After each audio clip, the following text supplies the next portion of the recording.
ولا ينتجو. طالبانو سلک د صفات سلبیه و شروع نو دو مخ کې ذکر شول، اوس دریم صفت سلبی ذکر کړي.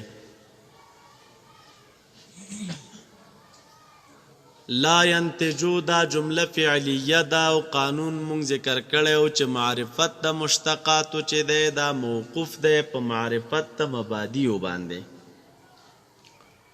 معرفت د مشتقاتو او مبادی چې دی هغه مصدر د دغې صیغې ته ویلی کېږي. نو تاسو راشئ، مصدر د لا ينتجو طالب انتاج دی. څه شی دی؟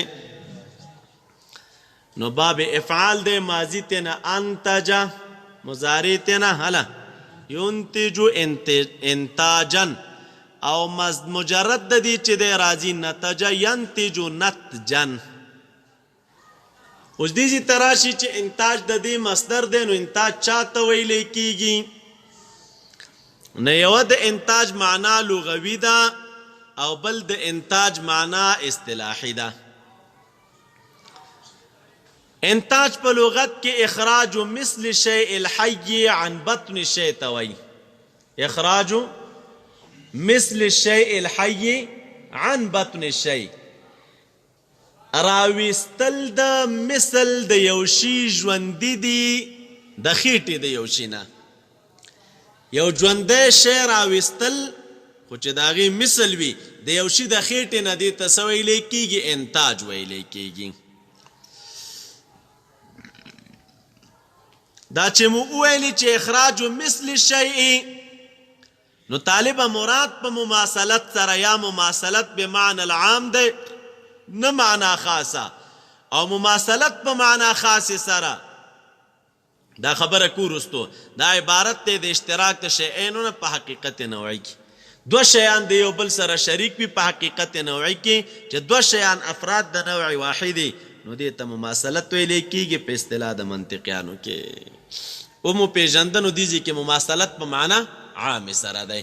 خو دې دپاره چې موږ او تاسې مماثلت پیژنو دلته تاسو ته دا خبره کافیه کې تیره ده. یو څو شیان پیژندل پکار دي طالبه. یو مجانست دی، دویم مماثلت دی، دریم مشابهت دی، او څلورم چې دی مشاکلت دی.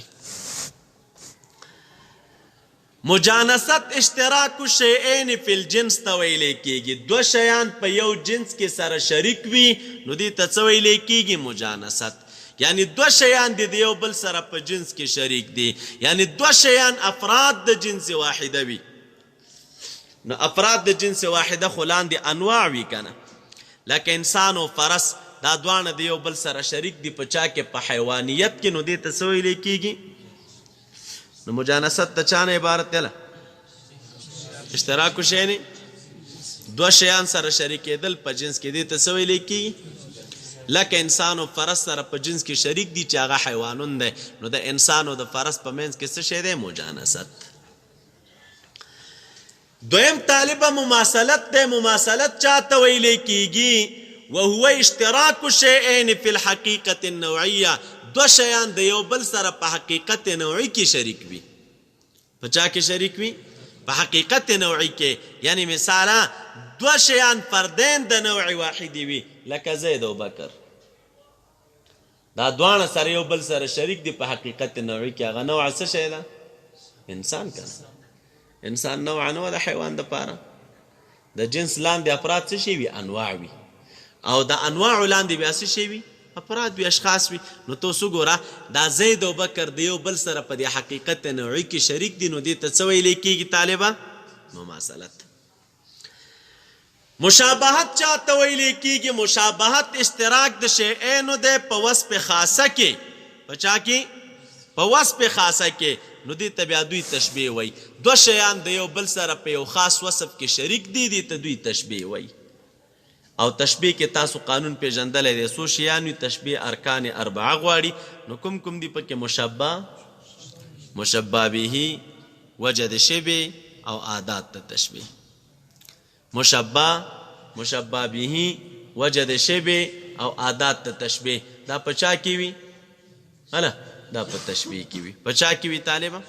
دا په تشبیه کې لکه ته وایې زیدون کالاسد فی الشجاع زید په شان ته د زمري دی خو په شجاعت کې نو زیدون مشبه ده اسد مشبه به ده او طالب څه شی دی وجه د شبه په کې څه شی دی شجاعت عادات ته تشبیه په کې څه شی دی دا کل اسدی کې کاف دی کنه نو زید په شان ته د زمري دی په شجاعت کې دی ته څه شی ویل کېږي هله دیتا مشابهت څه ورته ویل کېږي مشابهت عبارت دی د اشتراک د شیئینو نه په وصف خاصه کې لکه دې ته بیا تشبیه وي تشبیه مونږ ویلې چې ارکان اربعه غواړي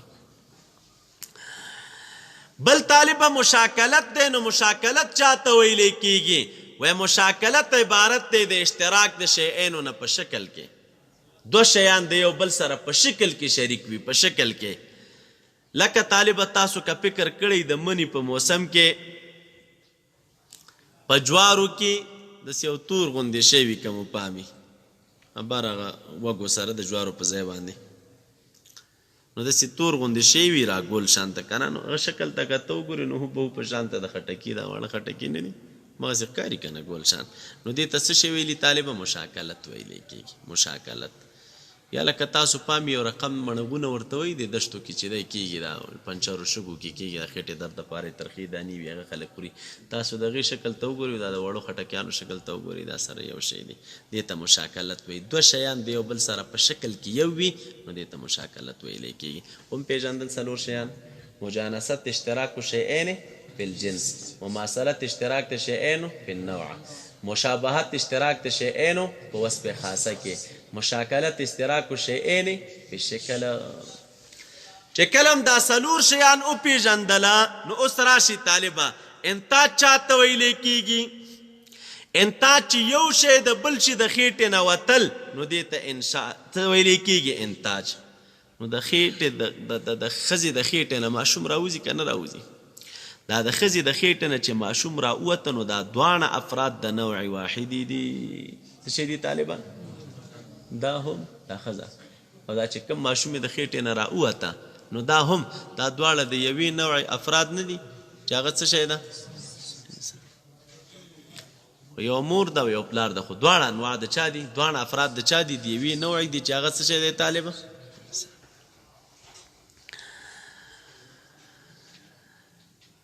نو چې کله مو دا خبره وپېژندله نو اوس د مور او د بچی په درمیان کې چې د انتاج تعبیر مونږ وکړو نو چاته مو ویل اخراج مثل شیء الحی عن بطن الشیء ګوره اخراج د مثل د یو ژوندي شي دی د بطن د چا نه دا قید لګو دی کې پیدا شته دی ګوره کله ناکله زنانه نه څه شی راوځي هسې عامه ټوکړه راوځي بل شی راوځي کله مار وغیره پیدا شي د هغې په درمیان کې خو سره څه شی نشته دی طالبه هله مماثلت خو نشته دی که نه ځکه مماثلت مو اوس وپېژنده عبارت ته د اشتراک د دو شیئینو نه په چا کې په نوع کې اوس دا ځان سره یاد کړي طالبه والدیت او مولودیت د انتاج دغه چې پاس موږ وویلې د انتاج رجعه او حاصل د هغې چې دی والدیت او مولودیت راځي لا ینتجو د انتاج نه ده نو د دې رجع چاته کېږي والدیت او مولودیت ته کېږي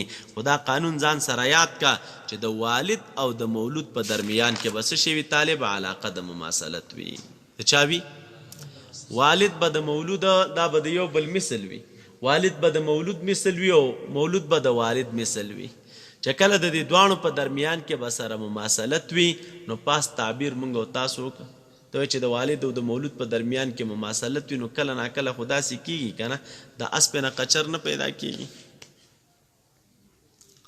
د قچر نه دی قچر خو پېژنئ که نه دا ګوره د اسپې نه پیدا کېږي او سره د دې چې نه اس ده د اسپې ځان ته نوعه ده او د قچر څه شی ده نو ته وایې والدیت او مولودیت کې مماثلت پکار وي او دلته خو وګوره څه شتا ویلي وو هله اخراج د چا دی د مثل شیء الحی عن بطن شیء او بیا دې ویل چې د والدیت او د مولودیت په درمیان کې څه شی پکار وي نو خوله ولې واضح ورته کوه ته چې ټوله ورځ درس ته ناست یې لکه اسمان کې چې ګرځې زه یې ورته رانه یم ته بله ته نو خو وختي وده کېږه که که د ښځې نه توافونه کوي مجبور چې ته مدرسه کې څملې چې تار وختي کتاب ته ناست یې خوله دې اسمان ته نیولي دا د بېغورۍ نښې دي چې کتاب ته ناسته م او خوله وازه کړه او سترګې وسوله او خوله وازه کړه ته وایې چې اوس مې د خوبه راجي کړی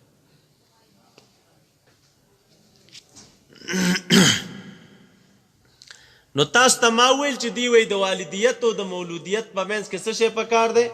مماثلت پکار دی. څه شی پکار دی؟ مماثلت پکار دی. نو چې مماثلت پکار دی نو د اسب نه څه شی پیدا کیږي؟ قچره پیدا کیږي.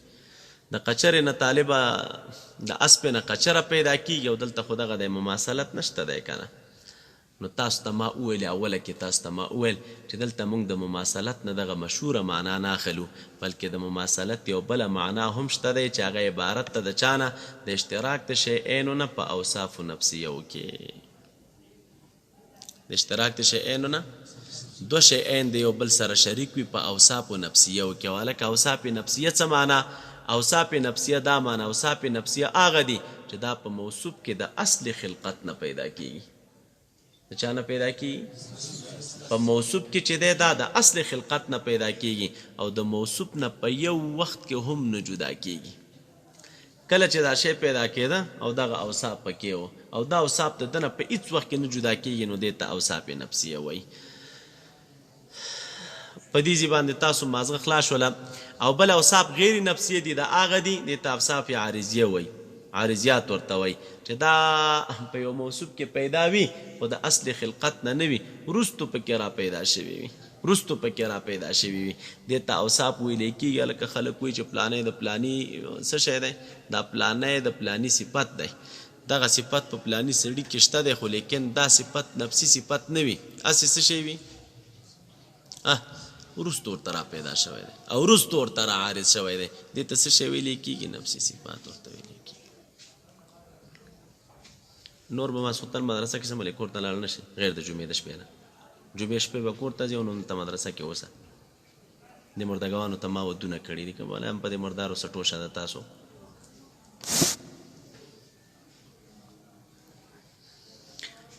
کم ځای کې ومړه ورکې که ټول سورې راته ګډوډ کړه.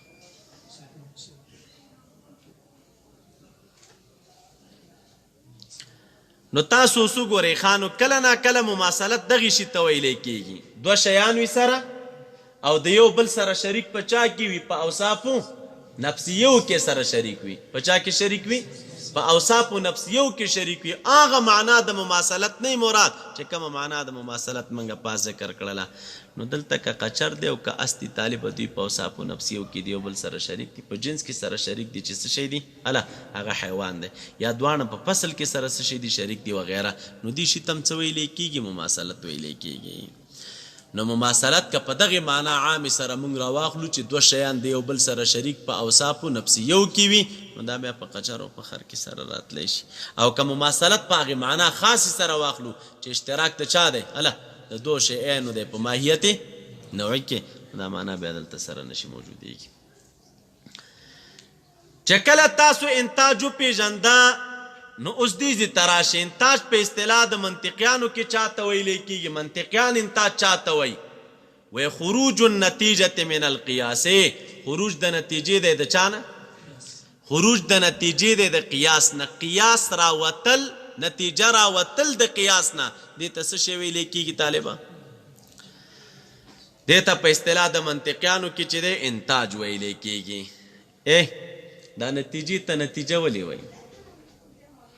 تاسو قانون ته کړی که نتیجې ته نتیجه ولې ویلی کېږي؟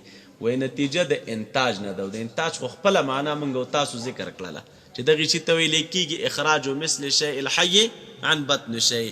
د نتیجې ته هم نتیجه ځکه ویلی کېږي چې دا هم د مابین د چا نه د صغرا او د کبرا نه راوځي که نه. دا دعوه کېښودله چې العالم حادثون، صغرا دې ورپسې ویلي چې لانه، کبرا دې ورپسې ویل چې وکل متغیر. نو نتیجه لاسته دا درغله چې فالعالم، نو چې دا فالعالم حادثون نتیجه لاسته درغله فالعالم حادثون د کوم ځای نه راووته؟ خو د دې صغرا او د کبرا د مین نه راووته په تکرار او په سقوط د چا سره؟ د حد اوسط سره. حد اوسط دې وغورځو د هغې د مین نه تا ته دا شی راووته چې العالم حادثون. په دې ځای باندې تاسو پوه شئ لانه متغیر دا وکل متغیر حادث. متغیر حد اوسط وکنه، حد اوسط ساقط کنو دغه شی پاتې نشي ته نه چې فالعالم حادث. نو دې نتیجې تم نتیجه چې دی هغه ځکه ویلی کېږي. اوس دې ځي ته راشي دا دې چې وایي چې نتیجه عبارت ده د چا نه، یعنې حاصل د معنا دا دی انتاج عبارت ته د اثبات المدعا بالدلیل نه. نو تاسو ویلی دي چې اثبات المدعا د اثبات د مدعا چې کیږي نو دا په برهان سره کیږي، دا په دلیل سره کیږي. دا خبره ځکه کوو چې دلته وروسته موږ تاسو ته قصه را روانه ده.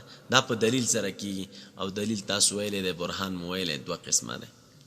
یو برهان لمی دی طالب او دویم برهان لمی کی یا د منصوب بسوی لم، او لم چاته ویلی کیږي؟ علت ته. چاته ویلی کیږي؟ عبرانی ژبه کې علت ته ویلی کیږي. اوس د برهان لمی ته لمی ولی وای ځکه په دې استدلال وي د جانب د علت نه په معلول باندې، د جانب د علت نه په چا باندې. او برهان انی کی ګوره هم یا راغلی ده، دا انی منصوب بسوی ان، او ان چاته ویلی کی؟ اثر ته. نو دی برهان انی ولی ویلی کیږي ځکه په دې کې طالب څه شی وي؟ اثبات د چا وي؟ استدلال د جانب د اثر نه وي په مؤثر باندې. په برهان انی کې استدلال د جانب د چا نه، او په برهان لمی کې استدلال د جانب د چا نه وي؟ د مؤثر نه وي په اثر باندې. دې باندې بس دا تفصیل درته ذکر